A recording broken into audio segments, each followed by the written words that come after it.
Welcome to this review of Robert Silverberg's Son of Man in this beautiful Panther edition with this gorgeous cover. There's something about classic sci-fi art at its best that is just so lovely. And is it Jim Burns? Yes, Jim Burns did a magnificent job with this cover because it is, in its own very special way, relevant to the contents as well as being beautiful. Now, Silverberg. Iconic author of American science fiction, born in the 30s, late 30s, and he's been writing since he was a teenager. He is absolutely, I don't know if you'd say instrumental, but he's woven through the fabric of American science fiction to an extreme degree, and some of his books are absolutely fantastic. I think it's Towers of Glass that I've held on to for years and years. Some of his books are more experimental, and some of his stories. So kudos to Robert Silverberg. I'm trying to collect more of his work because I haven't held on to that much of it over the years, and I'm trying to read more of it. I'm gonna be picking which bits perhaps a bit more carefully. I picked that one off my to read shelf because I felt like it, and I felt like a Silverberg, and it looked beautiful and it feels comfortable and squishy in my hand. All the wrong reasons to read a book, but it worked for me quite well this time. So Silverberg was in on that thing that I've only heard about this year, which they call new wave science fiction. I have a fairly vague notion of what American new wave science fiction is. I do know it's different from English new wave science fiction. It seems to be very, very, no, we don't chew books, remember? No chewing of books. And it seems to be very psychedelic, like LSD was part of this new wave. It seems to be very surreal, like Salvador Dali would love every second of what was happening there, and maybe Magritte. And Son of Man is very much in that general ballpark. It's very ideas based, it's very visualizing, it requires patience. It requires concentration. If someone calls your name across the room, the chances of you getting back into your paragraph are very minimal. Your ability to visualize what is being described, and sometimes it can be a whole list of things like pyramids, gods, banshees, robots, tractors, just listed in a long list. And sometimes it's a whole list of questions that go for half a page. I can be quite severe with these sort of listings. Son of Man, it is kind of appropriate to what's going forth, and it kind of makes sense, but it does make reading it tricky. You need to basically let this literary landscape roll over you, and you never stop to ask what's going on, and you just need to let it be and be in it. It gives you strong thoughts, it gives you strong feelings. I was incredibly depressed by part of it. I was incredibly enchanted by other parts of it. Not necessarily the bits that you'd expect to find depressing or enchanting either. And I was, for the most part, very deeply involved in the story as such, if you can call it that.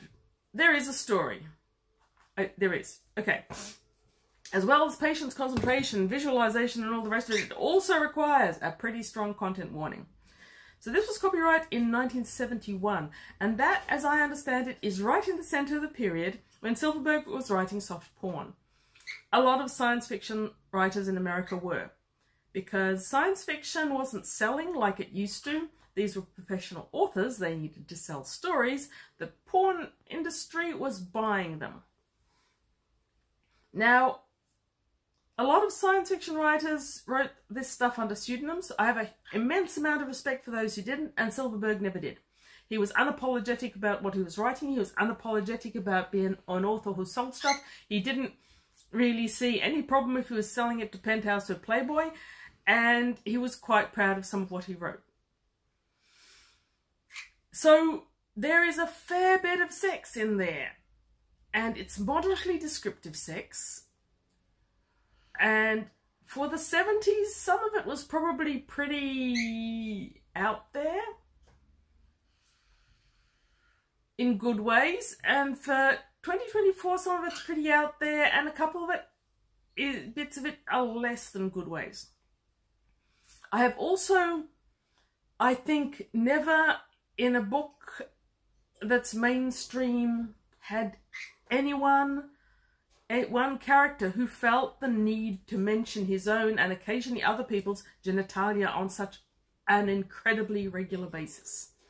Now bear in mind that I've been through a couple of years of reading a lot of young adult romantasy which have far more sex than anything aimed at young people should have, and yet I have never quite seen any protagonist like Clay, who mentions his dangly bits all the time, and he's naked through most of this book, which makes his dangly bits more prominent in his experience. Now, I don't particularly mind that. If you don't like sex, I don't know if it's gratuitous sex or not, but it's sex, it's everywhere. If you don't like that, you won't enjoy this book, so probably don't even bother. The only thing about Clay's constant attention between his legs is that it made him as a character seem incredibly shallow. Not so much because of his focus or the energetic athletic activities, but because of his attitude to it. And that gave me a little bit of a problem with Clay as a character. I didn't find him a likable character or an agreeable one. I didn't find him an interesting character. I found his experiences interesting, but as a character, it wasn't great. And I remain uncertain as to whether he was meant to be an unlikable, shallow, uninteresting character, or whether Silverberg did like him. And I can't even quite explain why that matters to me, because I can normally separate the artist and the art quite well, the author and what they wrote. I've got separation happening there in my mind.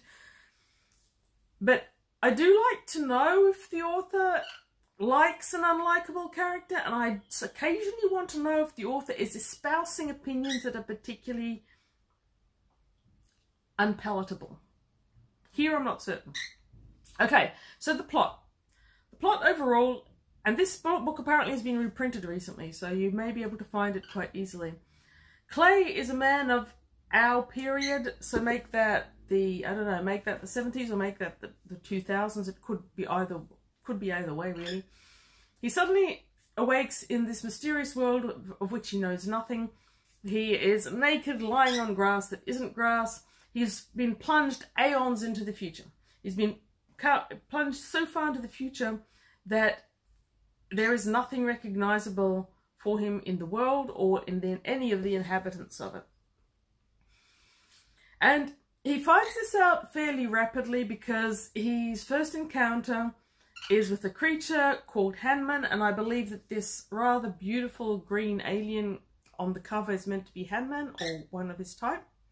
I don't remember them being green. I do remember them having very smooth features and very many fingers.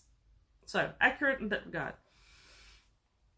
Okay, Hanman sort of adopts Clay, and so it's got that clueless person being guided around a new world feel from the beginning. That bothers some people. Didn't particularly bother me as such.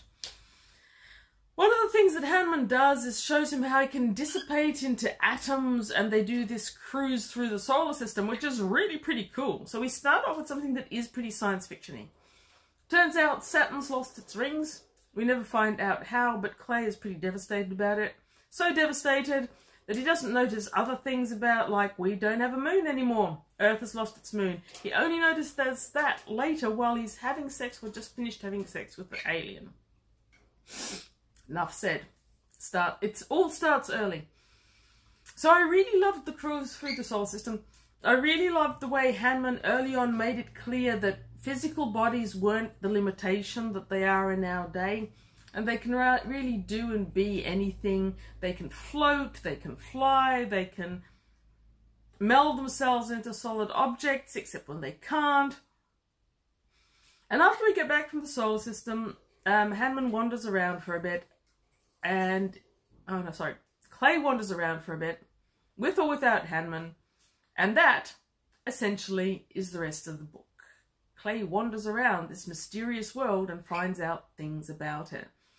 At some stage he wakes up all on his own, and he decides to try and investigate the parameters of his new existence, what he can and can't do. He tries to turn himself into a female because he's observed Hanman's and his mates turning themselves into female with obvious results, given this book's focus. He doesn't succeed in doing that, but shortly after, another creature appears. It's a spheroid pink bulge in a cage, which informs him that it's human. Hanman has also informed him that it's human. So, with the spheroid, it was a really interesting encounter.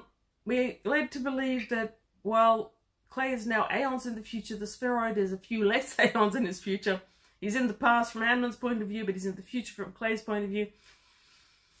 I actually thought that was kind of an intriguing supposition of where a human could end up. If any of you have seen the kids' animated movie Wall-E, you've got these blobs of humans that are being transported around by chairs. Just imagine if instead of Wall-E and Eva bringing them back to Earth, they'd have continued to evolve until they were a pink sphere inside of a cage. So there was that. He also encounters these goat men. These also apparently are human, but they're pretty disgusting. Or he's disgusted by them. And they do bad. Well, at one stage they do bad things to him. And which starts a sequence of events which is odd, because Hanman and the others like him, they're a group of 6, they travel around together, they've all got names. They've sort of adopted Clay and they save him from some bad things, but then the goat men come around and start beating him up. They just sit there smiling, saying that the goat men are the manifestation of wrong and they're just manifesting wrong's will. Okay, whatever.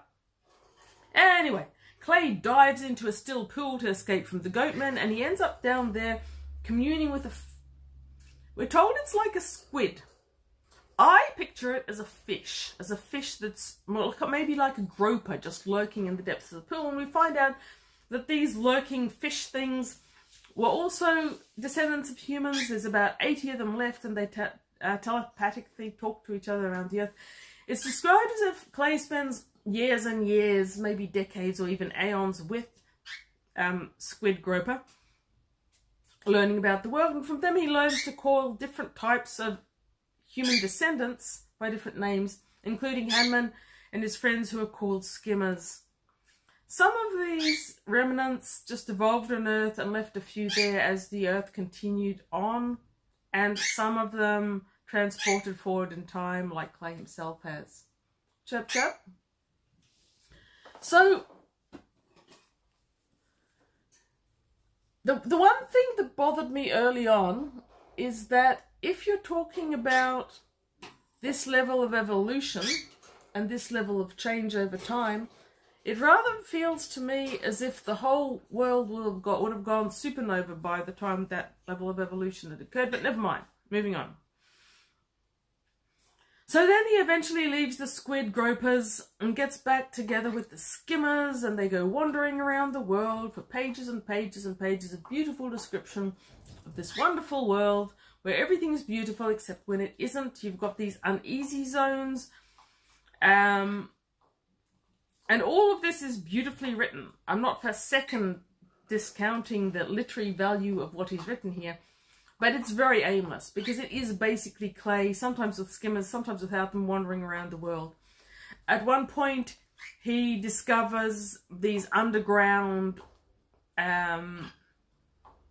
cities that were built by human remnants back in the day when the Earth became post-dystopian. They couldn't live above, so they created city below, and he finds all these robots who are waiting to serve humans. He's the last human there. He then finds a whole heap of humans that have evolved into Tyrannosaurus Rex type dinosaurs, and after a while he escapes into something else, into a stream where he's taken apart into individual atoms and becomes this philosophical tree called an awaiter, which is also apparently a human that has evolved. I'm going to read a little bit from the part about age, because that was when I started really getting into the whole descriptiveness. We're at page 67 here. It's a slow book to read because of the level of concentration you need. But turning to one of the skimmers, he said, "I'm getting tired, are you?" "Naturally, it happens here." "Why?" "This is the oldest part of the world. Age lies piled in clouds all about us. We can't help breathing it as we go through, and it dulls us. Wouldn't it be safer to soar over it? It can't harm us, a passing discomfort." "What is this place called?" "Old." "Old it is. His body thickens, his skin puckers, he sprouts a coat of coarse white hair on his chest and belly and loins. His genitals shrivel, his ankles complain, his veins bulge, his eyes go bleary." And this goes on for about a page, and it's actually quite beautiful. At the time when I was reading this, I was thinking that it was written by Silverberg when he was still quite young. And his insight into all the things that happen with age sort of astounded me. In hindsight, it astounds me a little bit less. He wasn't as young as I thought, so he was starting to feel and think about these things. And also it seems less insightful when you think back on it than while you're actually reading. But while I was into it, I was really into it. And that by then he's also realised that the group of 6 skimmers with whom he's travelling lie to him and mislead him at times.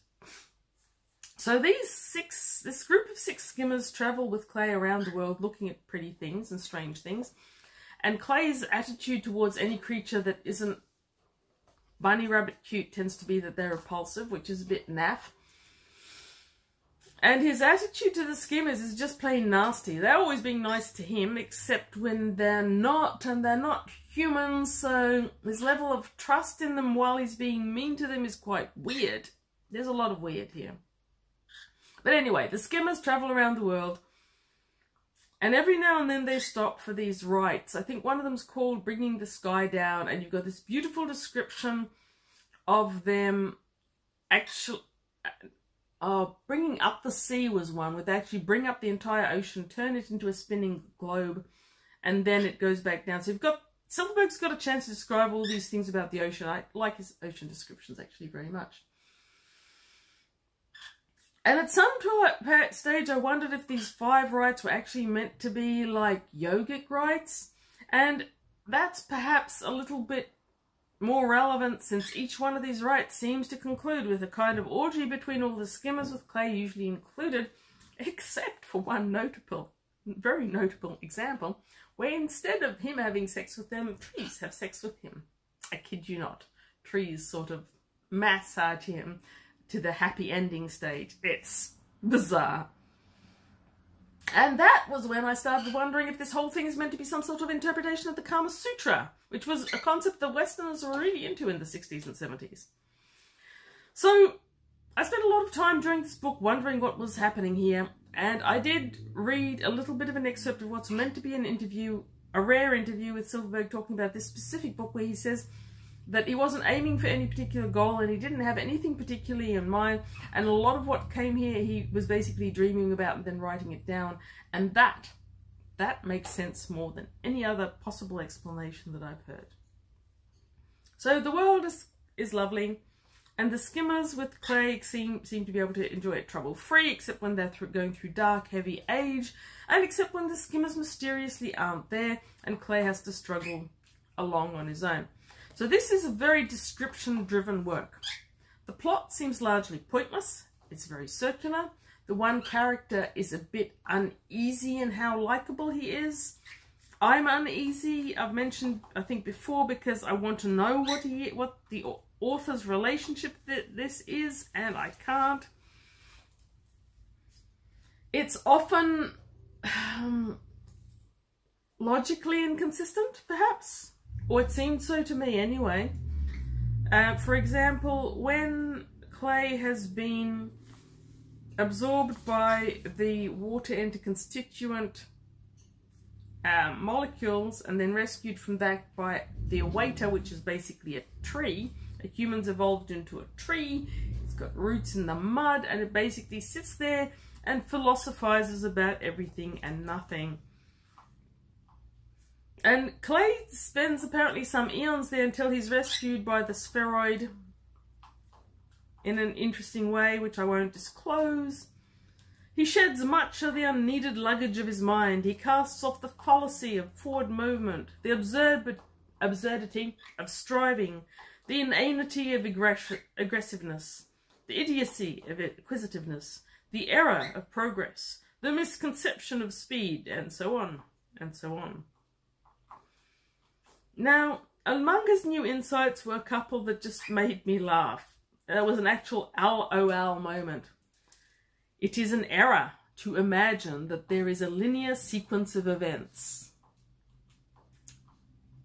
Do you get it? It's an error to imagine that there's a linear sequence of events as described by a sentence, which is a linear sequence of events. I really hope Silverberg was doing that on purpose, because if not, I just lost a tiny smidgen of respect for him. Every river returns to its source. Yeah, sure, okay, nice enough, whatever. And a few other ones that are kind of as laughable as the linear sequence one.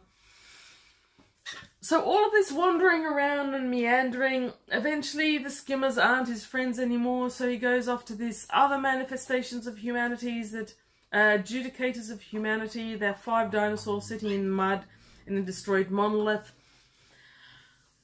And the ending comes to this really ambiguous, fluttery, extremely descriptive, surprise, surprise, conclusion, which I will not share with you. If you feel that you will enjoy this book and you manage to wade through all these pages, what is it, 192 or something pages? 192. I shouldn't say wade. If you're enjoying this reading, it is spectacular, it is beautiful, it is interesting, and it is engrossing. And for much of this reading I would have to be incredibly in the right mood for this type of book, though. I would have to be willing to relinquish plot. Sorry, not plot. It has plot. I would have to be willing to relinquish events that culminate in actual common sense events. And you have to be willing to relinquish many characters, because there's really only one. And you have to be able to relinquish conversation, because the only conversation you really have is Clay talking to himself. No one else has a lot of conversation with him, except maybe the squid. The squid groper. It is beautiful. It's beautiful like I imagine an LSD dream would be. I've never had LSD. I'm not... Based on this, I don't think I want to either. So, not Wade. If you're enjoying this sort of the new wave thing, then you will enjoy this. Not everyone does, and I have seen a couple of people on Goodreads who very, very much didn't enjoy it. And for at least a couple of them, part of that is the intense preoccupation Clay has with his genitalia. Everyone's naked most of the time, and really, you have to like it or you won't like it.